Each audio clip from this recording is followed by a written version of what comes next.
Welcome back, everyone, or welcome if you are new to this channel. I'm Dr. Alan Johnson, and on this channel, I talk about the mind, well-being, productivity, and change for thinkers, makers, and everyone in between. And today, I want to talk about a practice that comes to us from Stoic philosophy that sounds a little bit bleak when we first describe it, but as we'll see in this video today, is actually really transformative, really gentle, and really empowering practice. This is what we call today negative visualization, or basically imagining how things could go wrong. Maybe that doesn't sound too enticing, so that's why I need to do a whole video on this to explain what the Stoics meant for it. Because for the Stoics, this type of negative visualization became a really important daily exercise. Not because it made life safer or easier or got rid of all of the bad stuff that's going to happen, but because it brings us, in the same way that it brings them, back into contact with what really matters. This isn't about positive thinking. This isn't about negative thinking. This is about seeing a little bit differently, reconnecting, awakening to the world around us. So there's a few ways that I want to explore this idea of negative visualization today. First, I want to talk about the philosophical roots and where this came from. Then we'll move on to talk about how this connects to a notion of spiritual maturity and why spiritual maturity matters today, perhaps more than ever before. And then finally, I will share some really practical, feasible tips that you can use to begin practicing this today. And these aren't going to be sort of scary, dark, sitting around meditating on death. These tips and practices on negative visualization, as you'll see toward the end of this video, are actually really quite affirming and life-enhancing in lots of really important ways. So let's begin by talking about where this idea came from. So the Stoic philosophers, particularly among them Seneca, Epictetus, and Marcus Aurelius. These are the big three. There were others, but these are the big three.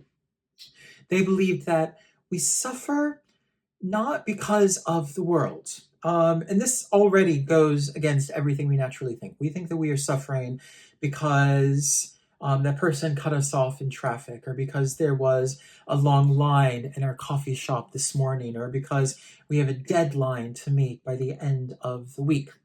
We think that we suffer because of the world outside of us and all of the things that happen to us.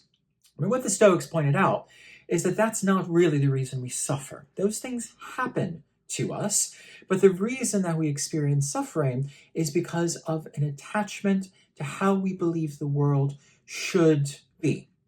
So we oftentimes incorrectly think of the Stoics as kind of pessimists. And even that word Stoic today can mean a sort of, really hard-lined, pessimistic, cynical view of the world. The word cynical we'll come back to in a later video as well. But the Stoics really weren't that. Even though one of their core practices, premeditatio malorum, or the premeditation of evils, does seem to encourage us to imagine loss. So premeditatio malorum asks us to imagine what happens when you don't have your home anymore. Imagine what happens when you have lost your job. Imagine what happens if you didn't get the recognition that you worked so hard for. This isn't morbid. It isn't self-punishing. It's a type of deliberate confrontation with our own impermanence. That house or that job or that recognition, those are just impermanent. Those are going to fade away. And many spiritual traditions would tell us that those are all an illusion anyway. What the practice of premeditatio malorum, this negative visualization, does is it enables us to liberate gratitude for the moment. Because when we stop assuming permanence, we begin to see clearly what we actually have in the moment. And why is this hard to do? Why is this hard to let go of this illusion of permanence? Well, everything in the world encourages us to think of it as permanent, and our ego is inclined to think that it is also a permanent part of the world. So as we begin to build up this practice of premeditatio malorum, of imagining our lives when things are gone, when things are absent, we are building up those mental muscles that enable us to shift from chasing life to receiving and accepting life. And in this way, negative visualization becomes a really potent tool, not for avoiding the world, not for shutting off the world, not for denying the world, not for being sort of angry or bitter, but for overcoming this sense of separation that we have between us and the outside world, a sense of separation that we have between us and the sense of the sacred, the sense of separation that we have between the parts of us that are looking to belong and the parts of us that don't yet know where to find their home. We are defined by separation. We try to find meaning in the perceived illusion of permanence. We're always going to fail. That's what the Stoics really taught us. So why does this matter now? Why is a philosophy that's over 2,000 years old still important to us today? And why, if the vast majority of those self-help books on the shelf at your local bookshop talk about positive thinking and positive visualization and manifestation, why am I saying we also need to do a little bit of negative visualization as well? Well, because we live in a state of chronic overwhelm. If we feel that, we're not alone, because it's not just each individual, it is our society. Our entire civilization is caught in a state of chronic overwhelm. Everyone is chasing more. It's about more optimization, more productivity, even in the spiritual world, more spiritual breakthroughs, more kundalini rising. We want to optimize our spiritual practice. But negative visualization asks something very different. It asks us to just hold the moment. Not because life is guaranteed to be taken away from us in the next moment, not because we imagine that we will lose our job or lose our partner or lose our child, that we're suddenly going to lose it. This isn't a form of manifestation, don't worry. It's a reminder when we practice negative visualization that we never owned those things in the first place. That house, that job, that partner, that family, that object, that experience, they came into our lives for a certain period of time, and in one way or another, they will leave our lives. And this relies on a real deep sense of spiritual humility as well, reminding us to appreciate the things that we have now when we remind ourselves that we will not have them forever. So, how do we begin?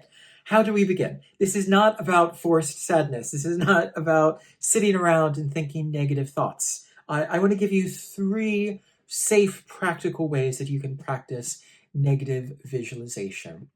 The first is a morning practice, something you can do really, really quickly in the morning, before the emails, before the news, before TikTok. Just sit quietly and choose one thing that you're really grateful for that day. It could be a person, it could be an object, totally fine. It could be an aspect of you, a part of your body. And then ask yourself very, very gently, what if this were already gone? What if this were already gone? Notice what shifts in you when you begin to feel your way into that question. Oftentimes we're really surprised by a certain type of tenderness that unfolds. Another exercise that you can use.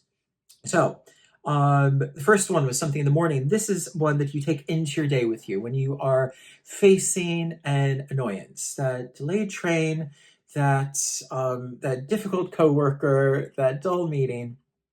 Try this. Imagine that it is the last time that you are going to experience that.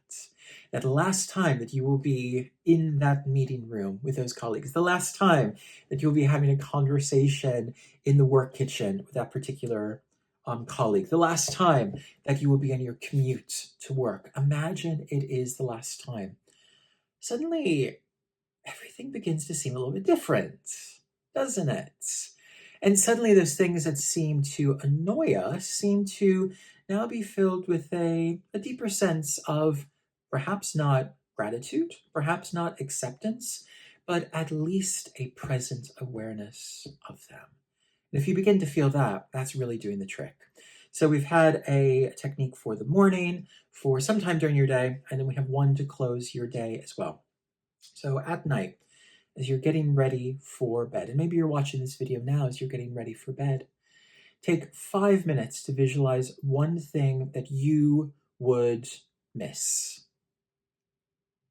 It could be something really simple. It could be the room that you're in. It could be your particular special pillow or tea. What if tea no longer exists? Just imagine something that you would miss. And then just silently repeat to yourself, I saw it, I knew it, and I didn't let it pass unloved. Say that to your favorite pillow, to tea, to your partner, to your child, whatever it is. Because, do you know what? In one way or another, you won't have that forever. But you do have it now. So appreciate it now. See it and know it. And don't let it pass unloved. So negative visualization isn't about becoming a stoic in that sense that we use it in popular culture today, about being sort of, hard and unresponsive to emotion or feeling. These practices are really about tenderness and awareness and a deep embodied form of gratitude for what we have. Over time, it begins to enable us to let go of that illusion that we're in control, let go of that illusion that everything that we see is permanent, because it's not. So while we have it, while we are living this life, while we have that partner, that child, that great job, that wonderful car, that that exercise routine in the morning, being able to call your parents or best friends on the phone, whenever we have these things, show them appreciation, because we won't have them forever. If this video resonated with you, please be sure to hit that like and subscribe, and send this on to someone else that you think would appreciate it. And if you haven't already, have a look at my online course. It's a 30-day course called Integrative Meditation Level 1. I will pop a link in the chat below, and it takes you through a month-long at-home retreat where you begin to really embody these practices in a real lived experience. So until next time, keep staying grateful, and I'll see you then.